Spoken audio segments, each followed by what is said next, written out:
Good morning and welcome to Denise Talks.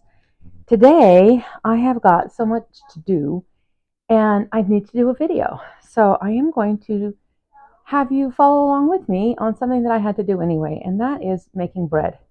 So I have my two sons living with me, my 32-year-old son and my 2-year-old son, and we're eating a lot of bread. And since I finished my contract at work, I don't have a lot of extra cash, and I prefer to make my own bread anyway. I have a bread machine, and you don't have to use a bread machine. You could do it by yourself. You could use your KitchenAid or whatever mixer that you have to knead the dough. But right now, when I am spending so much of my time looking for a job, trying to get some videos going, trying to chase around a 2-year-old like a maniac, I am going to use my bread machine. And I hope that you see the value in this. And stay tuned until the very end for my biggest tip and trick for this recipe, because it is actually really good. Now, because I don't have a lot of time, one of the things I don't like to do is measure out things. I don't like measuring out flour. I don't like measuring out salt and sugar and then having to put them away and then having to clean up. I would rather just dump it all in and not have to buy a mix because I don't know what's in it. And so I use mason jars. And I'm going to put all the dry ingredients in a mason jar. And we're going to make one today that we're going to actually put in the bread machine now. And then I'm going to make 4 more. And I can make have 1 loaf of bread every 2 to 3 days. So this should make me at least a week or almost a week and a half's worth of bread. And maybe even 2 weeks worth, depending on how often we eat it. And when we have bread left over, since it has no preservatives in it, one of the things that I can do with it is make croutons or make breadcrumbs, and it works so well. So I really hate to waste time. So today we're going to just spend a little bit of time putting them together.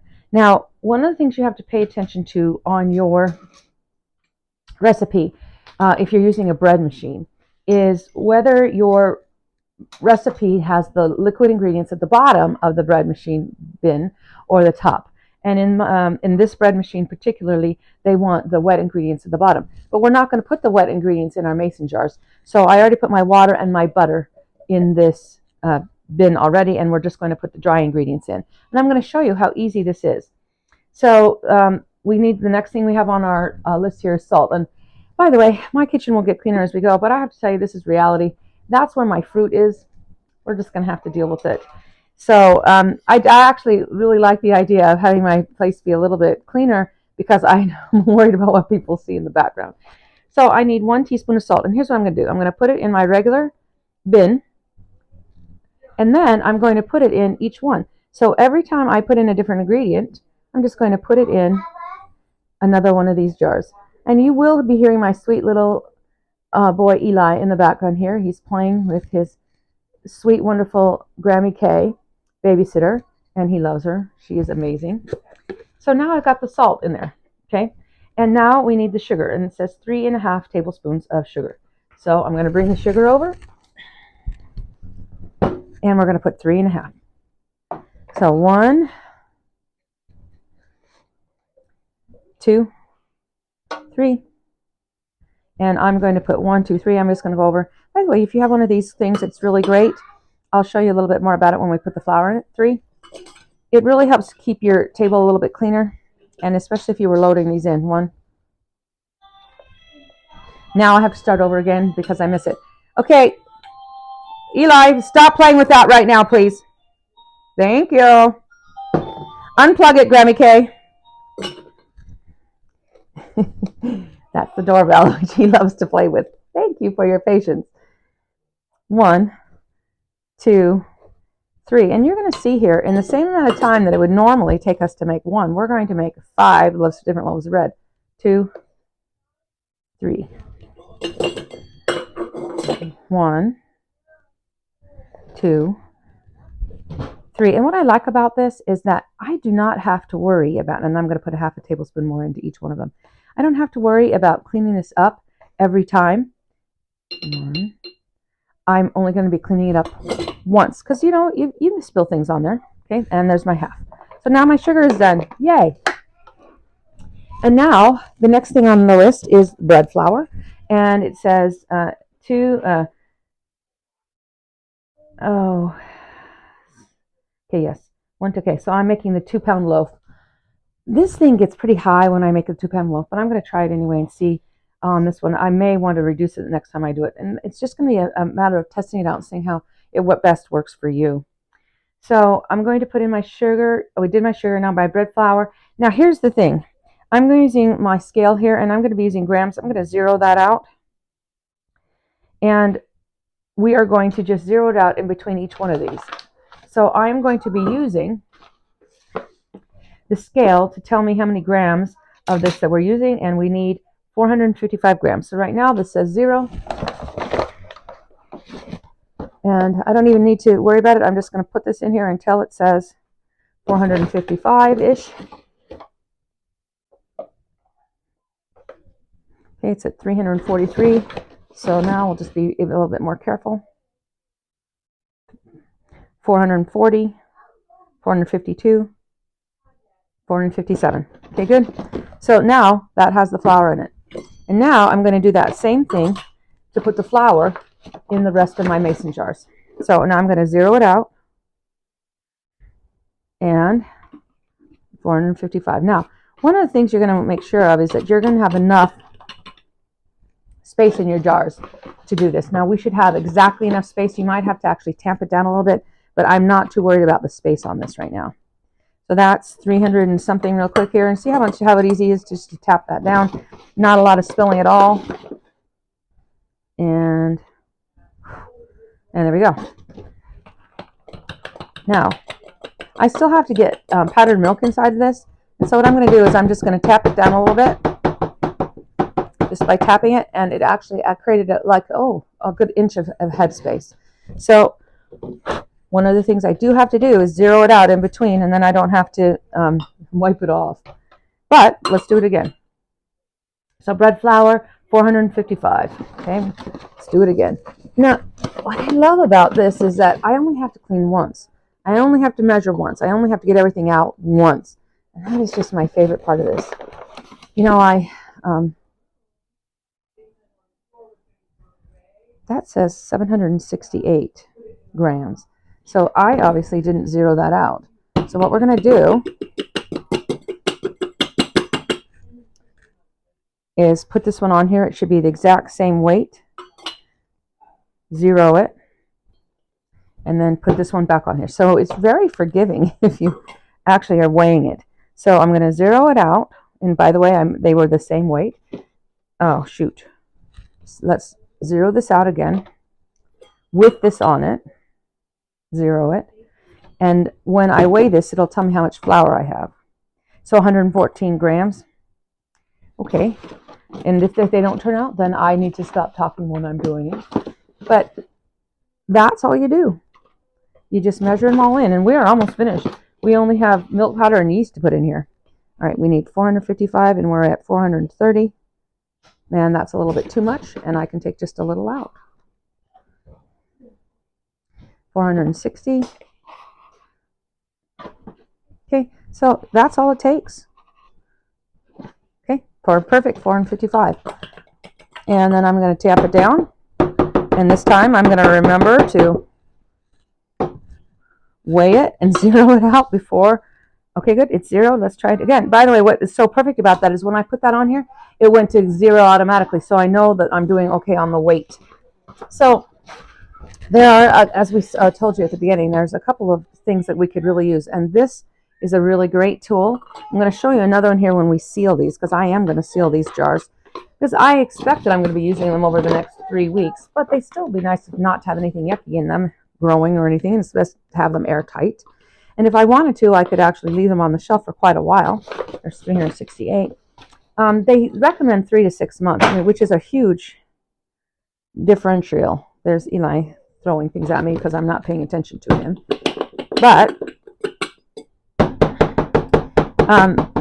I know I'm going to be using these. We need bread all the time. And if I don't have these created, then I have nothing. And we don't eat bread, and then we eat other things that we that, I mean, I need sandwiches. I need something to fill up my older boy and I don't have it. So I really like being able to do this all at once. Now it's at 350, 410, 420, 430, 452, 454, 457. Good. All right. So now my flour is done. So I'm just going to tamp this one down a little bit now. Okay. And then I'm going to zero it out again. And the only thing else I need in here are 3 tablespoons of milk powder and a teaspoon of yeast. So the 3 tablespoons of milk powder are the ones. We really didn't have to tamp it down much. Those tablespoons. Now, here's the thing. I am not going to use tablespoons. I'm going to use grams. And so 30 grams is what I need. But I know that if I'm using tablespoons, then this will be about 3. So let's see what we do. 1. We're only going to need 2 of those.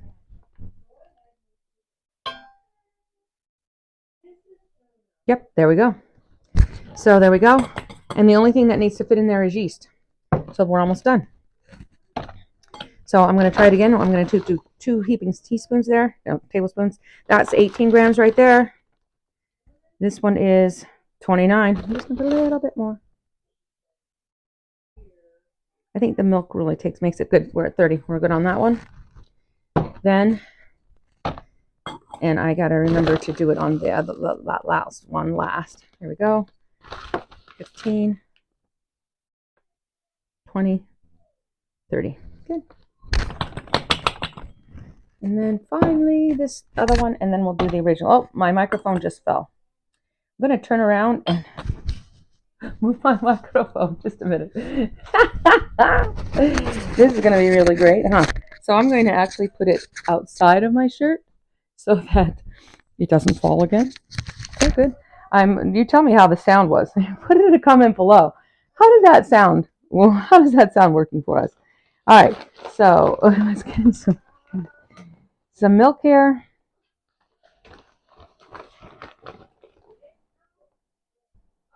Okay, just a little bit more. Good, perfect, 30. All right, now the only one I have left to do is the one we're actually going to put into the bread machine. Maybe I'll do a small 1-minute reel after this to show you when we eat it in a few hours. So let me zero that out. I almost forgot to zero it out. 1. That's only 10. 24. 28. Ugh. 30. Good. All right. So now the milk powder is done. Now, on another show, I'll talk to you about the difference between powdered milk and milk powder. Powdered milk powder is a little richer because they're made a little differently. So now at the top of this, I'm going to put in the yeast. Okay, so I'm just going to put a packet of yeast in every single one of them. 1, and I don't even need to count them because I can see that the yeast is in there. I still like to use my little funnel because it makes it a little bit easier. I think I put my salt on top of this one. Here we go. And here we go. And I cut these open before. 2, 3, 4. Oh, yeah, there's a 5th one here. Come on, open. Oh, you just spilled it. So I'm going to need to get a new one because otherwise it won't be enough. And then you get to see how absolutely not clean my behind me is. All right, so I'm just I got a new one out of the fridge. And yes, I keep my yeast in the fridge so I could keep it longer. Since sometimes I go through times when I don't use it. So now the recipe is done. And all I have to do is go put this on the bread machine, and I will in a minute. But I'm going to show you something that is really amazing. This is a little tool, and I'm going to just wipe off the top a little bit. It's got a little bit of flour on it. And I'm just going to finger tighten so that it's not very tight at all. Just the tops of these. And I'm not going to do them all. I'm just going to show you that I'm just wiping off the top. And because I just want to seal them. And I've got this really great sealer online. And I'm going to tell you, there's a couple of different kinds out there.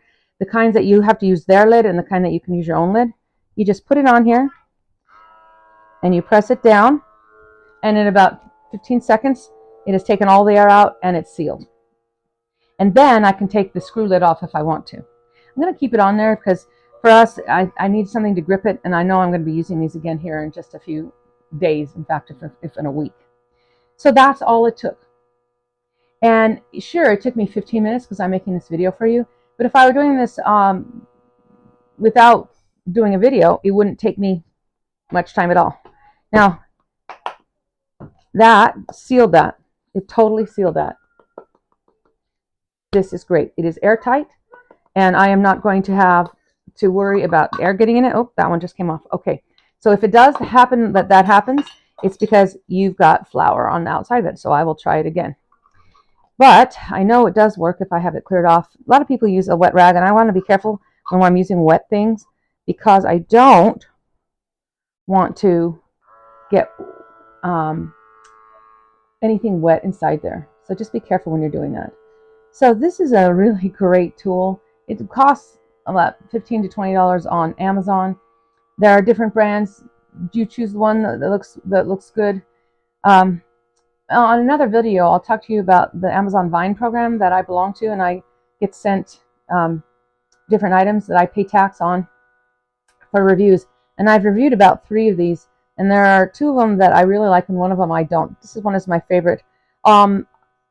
In another video, I'll put a link to that below, and if I can remember to do it, I'll put a link to it below in there also. So it's done. All right. So what I would love for you to do is tell me how this video was. I was a little bit frenetic. It's my first time in doing a cooking one, so thank you for your patience. I know that we've got issues with my glasses reflecting. I'm going to try to take care of that. Tell me in the comments below what else you'd like to hear more about. Do you have questions? I'm going to monitor those. I'll try to get back to them within a day or so. And I'm now going to just end with the tip that I told you I would tell you. Now, my biggest tip is don't use measuring cups. Use weights, because it is going to make for a better product, whatever you're making. Because your weights will change, will stay the same, but your measurements will change. Notice when I was using that tablespoon and I was putting that powder in there, sometimes it got me 10 grams and sometimes it got me 16 grams when I did it. And it looked like it was the same to me. So the weight is better. So that's my tip for you today. Thank you for joining me. I talk, you talk, Denise talks. Bye-bye.